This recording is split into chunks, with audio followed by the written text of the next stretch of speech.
말씀이 어떻게 그분의 백성으로 만들어 가시는지 보기 위해 이곳에 모인 말씀 공동체입니다. 우리 모두 이 사실을 기억합시다. 하나님이 여러분과 함께 하시기를, 당신과도 함께 하시기를. 아멘. 네, 오늘 말씀을 준비하면서 저에게 떠오르는 한 단어가 있습니다. 그러면서 가만 우리가 살아가는 삶을 묵상해 보았죠. 참 우리가 사는 삶은 냉랭하다라는 생각이 들곤 합니다. 왜 이렇게 차가워진 것일까? 뭔가 우리가 잃어버린 한 마음, 잃어버린 자세, 잃어버린 단어가 있다. 주신 말씀을 가만히 대하면서 그 단어에 대해 깊이 생각할 수 있었습니다. 어릴 적에 우리는 이런 말을 자주 듣곤 했습니다. 고마우면 고맙다고 해야지. 감사한 줄 알아야지. 그때는 그냥 부모님이 시켜서 마지못해 했던 감사였지요. 도대체 그 감사가 왜 그렇게 중요할까? 그렇게 하면 도대체 무엇이 달라질까? 이런 생각요. 근데 살면 살수록 시간이 지날수록 깨닫습니다. 이 감사라는 건 단순한 인사, 예의가 아니라는 거죠. 살아있다는 것을 인정하는 방식입니다. 나와 너 사이의 관계를 다시 이어주는 다리입니다. 그리고 우리 존재를 다시 세우는 힘입니다. 힘. 그 마음을 가지고 오늘 우리에게 주어진 이 본문의 한 장면 속으로 함께 들어가 보면 좋겠습니다. 예수님께 고침을 받은 10명의 사람들이 등장합니다. 한센병에 걸린 사람들. 하지만 돌아온 사람은 딱 한 사람. 왜 이런 차이가 일어났을까? 예수님이 예루살렘으로 가시는 길목에 오늘 본문에 갈릴리와 사마리 사이에 어느 이름 모를 마을에 들어갈 때였습니다. 그때 10명의 나병 환자들이 멀찍이 서서 이렇게 소리치는 거죠. 예수 선생님, 우리를 불쌍히 여겨주십시오. 예나 지금이나 여러분 한센병이라는 병은 거의 저주입니다. 버려진 자들, 신의 저주를 받은 사람들이에요. 이들은 모두 율법에 따라 사람들 곁에 가까이 갈 수도 없고 그 누구의 보호도 받지 못한 버려진 존재들이었습니다. 그런데 이상한 장면이 제 눈엔 더 들어왔습니다. 그건 뭐였냐면 이 10사람 가운데에는 유대인도 있고 사마리아인도 있고 갈릴리 사람도 있었다라는 사실입니다. 참 신기하죠. 한센병이라는 공통의 이 절망 앞에, 아픔 앞에서 그들이 과거에 서로 어떻게 나뉘었는지는 중요하지 않아요. 병들기 전에는 서로를 적대시하고 피하던 사람들이 병이 든 후에는 하나가 되어 뭘 이루고 있어요? 공동체를 이루고 있었다라는 이 지점이 제 눈에 들어왔어요. 그렇습니다, 여러분. 원래 인간은 본래 하나입니다. 원래 하나의 공동체란 말입니다. 하나님의 형상으로 지음받은 하나의 인류입니다. 하지만 삶이 평안해지고 가진 것이 많아지고 지위가 생기고 힘이 생기고 좀 더 앞서 간다는 생각이 생기는 순간부터 인간의 본능은 자연스럽게 선을 긋고 나누고 서열을 매기기 시작합니다. 우리는 그런 세상을 살아가고 있죠. 오늘 주님을 보십시오. 그런 차별과 경계선을 전혀 고려하지 않습니다. 갈릴리인에게도 사마리아인에게도 유대인에게도 같이 한번 따라해 볼까요? 동일한 은혜로 응답합니다. 예수께서 그들에게 말씀하십니다. 가서 제사장에게 너희 몸을 보여라. 그 말씀이 떨어지자마자 그들이 제사장에게 가는 길에서 오늘 말씀은 기록하죠. 모두 고침을 받았다. 치유의 차별이 없이 임합니다. 은혜가 경계 없이 흘러갑니다. 예수님의 은혜는 그 누구도 소외시키지 않습니다. 할렐루야. 이것이 보편적인 하나님의 은혜입니다. 하나님의 본 마음이에요. 우리가 하나님께 받을 자격이 있어서가 아니라 하나님이 처음부터 우리를 하나로 지으셨기에 어떤 사람도 하나님은 제외시키지 않아요. 온 이 세계 전체가 하나인 거예요. 하나. 그래서 우리 모두는 은혜의 대상이 된 겁니다. 하지만 여러분, 이야기는 여기서 끝나지 않죠. 고침받은 10명 가운데 단 한 명만 예수께 돌아와 엎드려 감사합니다. 그 순간 예수님은 단 한 사람에게만 이 말씀을 선포하죠. 19절에 일어나 가라 내 믿음이, 같이 한번 선포해 봅시다. 너를 구원하였느니라. 이 한 사람에게만 선포된 말입니다. 고침은 모두가 받았지만 구원은 감사하는 사람에게만 임했다. 하나님의 은혜는 모든 이들에게 허용되었지만 구원은 이 한 사람에게만 임하였다라는 점입니다. 은혜는 모두가 받습니다. 그러나 감사하는 사람이 그 은혜를 특별한 것으로 경험하게 됩니다. 감사는 은혜를 다시 관계로 이어주는 다리입니다. 감사는 하나님의 사랑을 머무는 자리로 만듭니다. 감사는 그저 나은 몸이 아니라 새로운 존재, 새로운 삶의 시작으로 우리를 이끌어줍니다. 그것이 바로 오늘 주님이 선포하신 구원이며 영생이죠. 교우 여러분, 오늘 우리도 잊지 말아야 합니다. 모든 것이 은혜라면 그 은혜를 기억하고 감사하는 자가 될 때에 주신 은혜는 우리에게도 특별한 구원의 길이 된다는 사실요. 고침받은 10명 중 오직 한 사람만 예수님께 돌아와 감사합니다. 그러자 예수님이 이렇게 질문하죠. 9은 어디 있니? 이 질문이 놀랍고도 뼈아픈 이유는 예수님이 단지 감사 인사를 받지 못해 섭섭하셨기 때문이 아닙니다. 그보다 더 깊은 차원에서 감사의 부재는 곧 신앙의 부재요, 관계의 단절이라는 것을 드러내시기 때문입니다. 주님의 말씀에는 이런 의미가 담겨 있는 것처럼 들립니다. 너희는 내게 은혜를 구하였고 나는 너희 모두를 고쳐주었다. 그런데 왜 나에게 돌아온 사람은 한 명뿐이냐?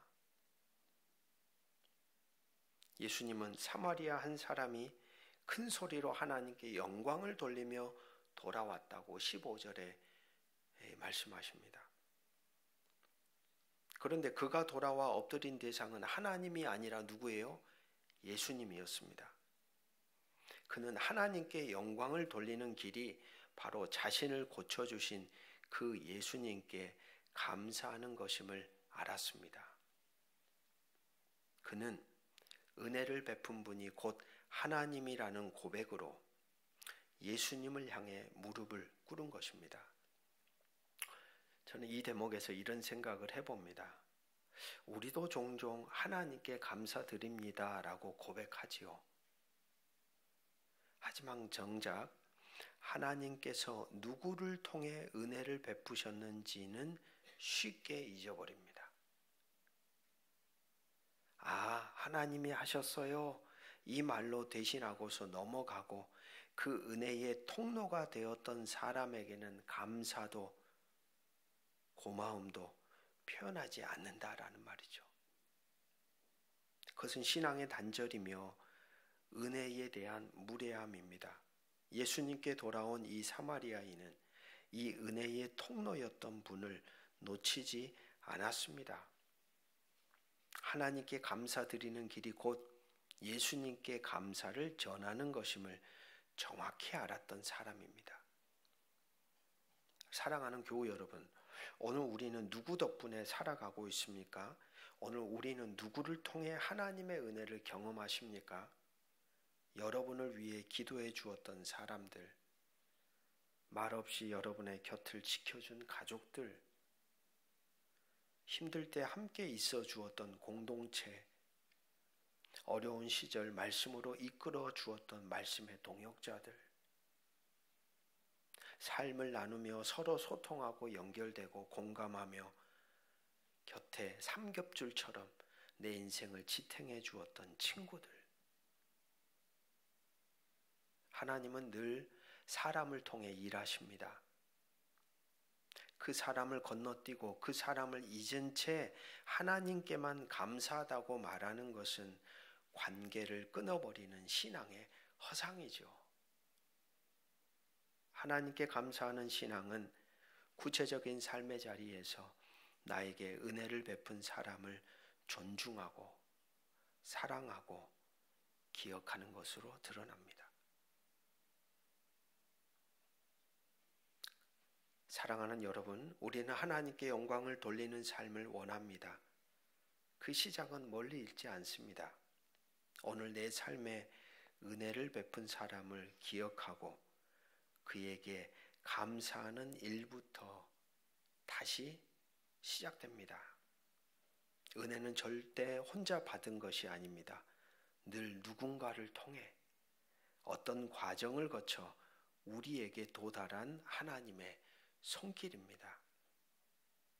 하나님께 감사하는 신앙은 사람을 통해 주신 은혜에 감동하고 반응하는 삶으로 꽃을 피운다는 사실을 기억하면 좋겠습니다. 그래서 감사하셔야 돼요. 하나님께만 감사하지 말고 사실 진짜 이 말씀의 초점은 곁에서 하나님의 손길이 되어 여러분에게 은혜를 베풀어 줬던 사람들에게 감사하는 삶이 곧 하나님의 영광을 드러낸다. 그런 표현을 가장 가까이 있는 가족들 그리고 신앙의 공동체, 식구들을 향해 우리가 표현하는 신앙의 자리로 나아가기를 주의 이름으로 축복합니다. 주님이 말씀하셨죠. 이 이방인 외에는 하나님께 영광을 돌리러 돌아온 자가 없느냐. 고침을 받은 10명 모두가 동일한 기적을 경험했습니다. 하지만 딱 한 사람만 감사로 돌아왔죠. 저는 이 대목에서 많이 머물렀습니다. 왜 그랬을까? 왜 나머지 9사람은 안 왔지? 그러면서 이런 질문이 저에겐 있었어요. 고침받은 것이 특별한 기적이 아니라 당연한 일처럼 여겨졌던 게 아닐까? 여러분, 처음 이 사람들이 예수님께 나왔을 때 얼마나 절박함과 간절함과 애절함으로 불렀어요. 예수 선생님, 우리를 불쌍히 여겨주십시오. 그 간절함, 절박함은 그들이 이 은혜가 당연하지 않다는 것을 알았기 때문이었을 겁니다. 그 마음으로 그렇게 애타게 불렀단 말이에요, 처음에. 하지만 문제는 뭐냐? 예수님께 갔던 10사람 모두가 다 고침을 받은 게 문제인 거예요. 10사람 모두가 나음을 입은 게 문제가 된 거예요. 모두가 함께 고침을 받자 그들은 그 놀라운 기적조차 흔한 일처럼 여겼던 것이 아니었을까. 아, 이건 기적이 아니라 다 주어지는 거였구나. 다 낫는 거였구나. 역시 이런 생각 혹시 해보신 적이 있습니까? 나만 고침받았다면 정말 감사했을 텐데. 10명이 다 받았으니까 그건 별일이 아니었네. 아, 예수님은 원래 그런 분이시니까 그럴 수도 있지. 참 신기해요, 여러분. 은혜가 공평하게 주어질 때 사람은 그것을 공기처럼 여깁니다. 모든 이들이 누리고 있으면 그 소중함을 느끼는 사람들이 적다는 말씀을 드리고 싶은 겁니다. 아침에 일어나는 것은 당연하지요. 아침에 숨이 쉬어지는 것 또한 당연하지요. 가족이 옆에 있는 것 원래 그런 것 아닌가요? 일을 할 수 있는 건강 뭐 특별한가요? 교회에 주일마다 와서 예배를 드리는 것 익숙한 일상이지 않습니까? 하지만 여러분, 정말 당연한 것이 하나라도 우리 인생에 있습니까? 그 어떤 것도 보장된 것이 아닙니다. 모두가 하나님께서 선물로 주신 하루하루의 기적이 우리의 인생입니다. 그런데 우리는 일상 속에 은혜에 무감각해지고 익숙함에 젖어 바로 이 감사할 수 있는 마음, 감사할 수 있는 감각을 잃어버렸습니다. 그 순간 하나님이 베풀고 계시는 측량할 수 없는 은혜는 더 이상 은혜가 아닌 것처럼 취급되어져 버립니다. 우리는 감사하지 못하는 사람이 아니라 감사를 잃어버린 사람들일지 모르겠습니다. 너무 바빠서, 너무 익숙해서, 그리고 무엇보다 너무 당연하다고 생각해서 감사를 그냥 흘려보냅니다. 가족이 곁에 있는 것이 당연하신가요? 누군가가 나를 위해 일하고 기도하고 기다리는 것이 당연합니까? 아침에 살아서 눈을 뜬 것이 정말 당연한 일입니까? 하나도 당연한 게 없습니다, 여러분. 모두가 선물이요, 모두가 은혜이며 모두가 하나님의 사랑입니다. 예수님은 감사하는 한 사람을 통해 말씀하십니다. 이방인 한 사람만 돌아왔구나. 우리는 그 한 사람이 될 수 있습니다. 아니, 우리는 그 한 사람이 되어야 되겠죠. 9사람은 아무런 감각 없이 그 풍성한 은혜를 누리고도 고백조차 할 수 없는 일상으로 돌아가 버렸더라도 적어도 우리는 감사에 대한 감각을 일깨우고, 하나님이 주신 측량할 수 없는 은혜에 응답하는 자로 살아야 하는 것이 마땅한 일이 아니겠습니까?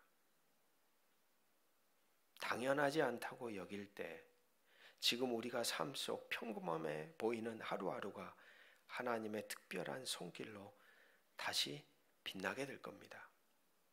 사랑하는 여러분, 감사는 은혜를 깊이 새기는 마음입니다. 감사는 관계를 다시 여는 문입니다. 감사는 잃어버린 기쁨을 회복하는 길입니다.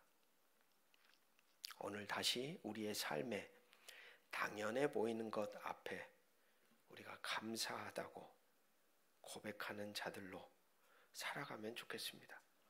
그러면 그 순간 은혜는 더 이상 흔해 빠진 공기가 아니라 살아계신 하나님의 얼굴이 되실 겁니다.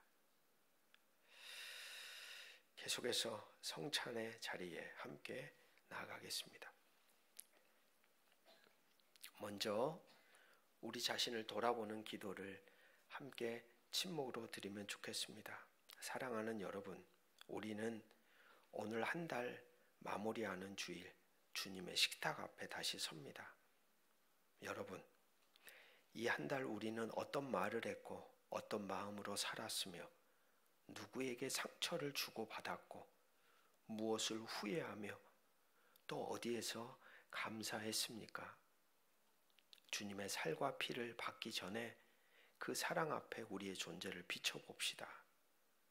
우리가 살아냈던 한 달이 주님의 은혜에 합당했는지, 아니면 외면하고 잊은 채 살아오진 않았는지, 지금 이 시간 조용히 주님 앞에 함께 지난 한 달 그 속에 계셨던 주님을 떠올리며 회개의 마음으로 침묵하며 기도의 시간을 갖겠습니다.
주 달려 죽은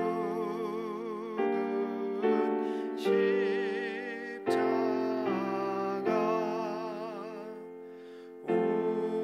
우리가 생각할 때에 세상에 속한 욕심을 헛된 줄 알고 버리네. 사랑하는 여러분, 이 시간은 예수 그리스도께서 우리를 위해 찢기신 그 살과 그 흘리신 피를 기억하며 그 사랑의 깊이를 다시 마음에 새기는 시간입니다. 성찬은 단순한 의례가 아닙니다. 이것은 주의 명령이며 초대이며 고백이며 소망입니다. 주님은 제자들과 마지막 식사를 나누며 이렇게 말씀하셨습니다. 이것을 행하여 나를 기억하라.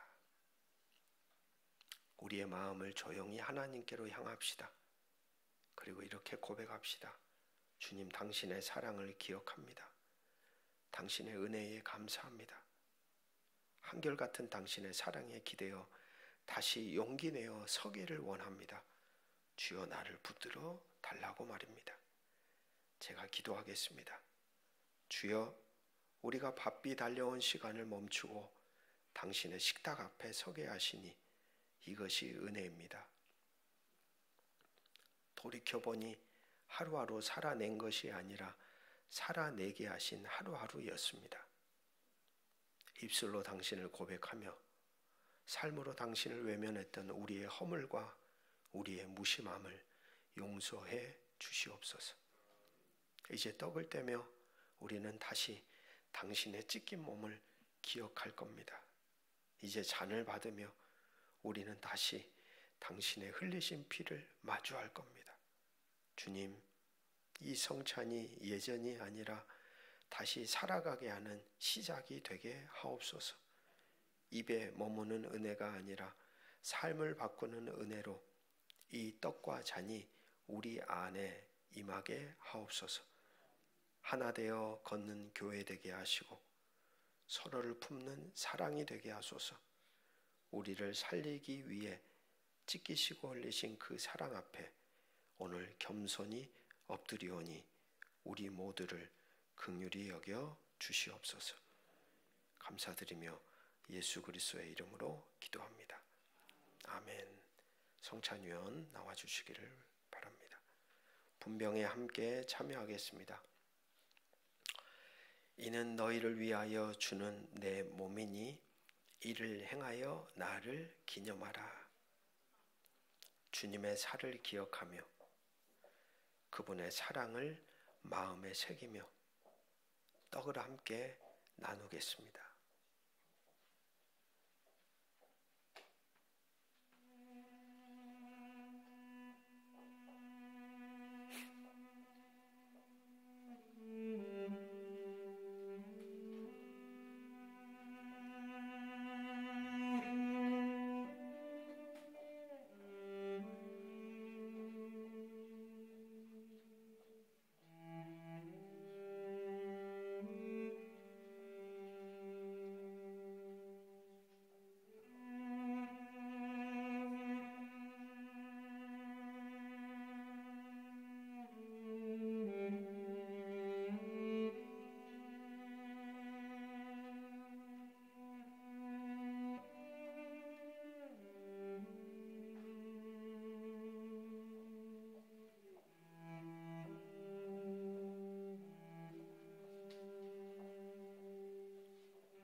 하나님의 아들 예수 그리스도를 나의 주, 나의 왕으로 고백하시는 분들은 자리에서 일어나셔서 분병에 참여하겠습니다.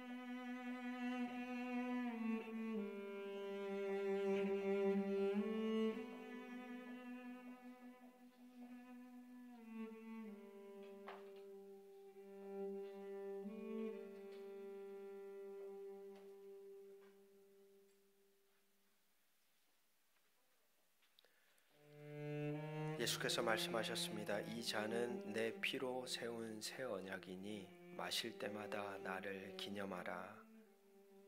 주님의 피로 맺어진 새 언약을 기억하며 이 시간 함께 은혜의 잔을 함께 받겠습니다. 하나님의 아들 예수 그리스도를 나의 주, 나의 왕으로 고백하시는 분들은 자리에서 일어나셔서 분잔에 참여하겠습니다.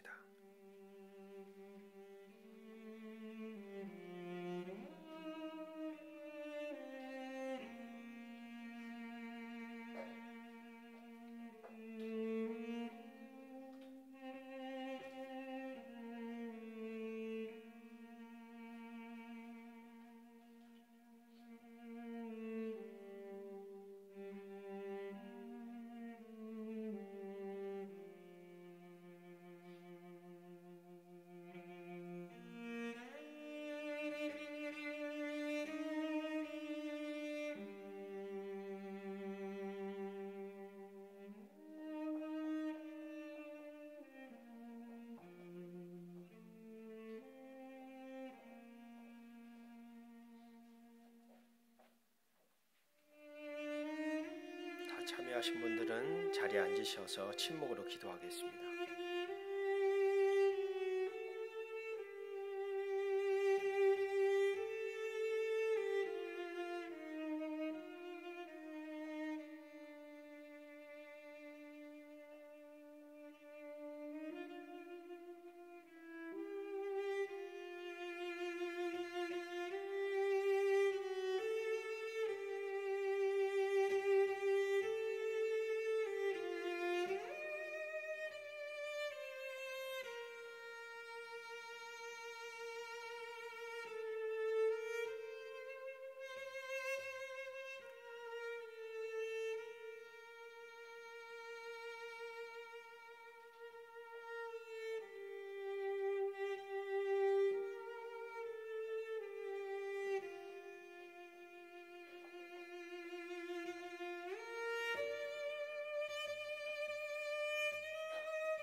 찬송가 149장 3절 4절 찬양하고 제가 기도하겠습니다.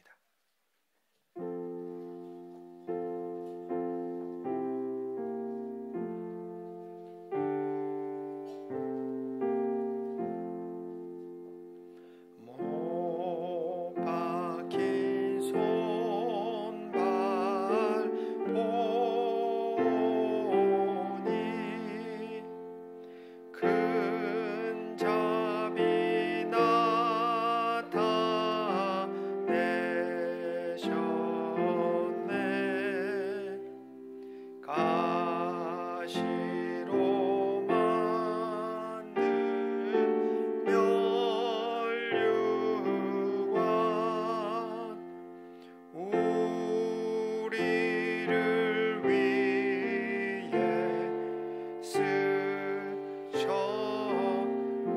가능하신 분들은 자리에서 일어나셔서 온 세상 만물 가져도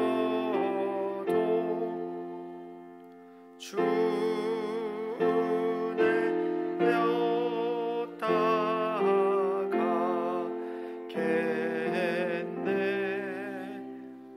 놀라운 사랑 받은다. 몸으로 재물 삼겠네.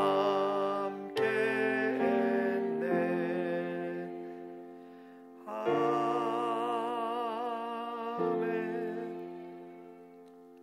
주님, 오늘 우리는 감사의 자리에 다시 초대받았습니다.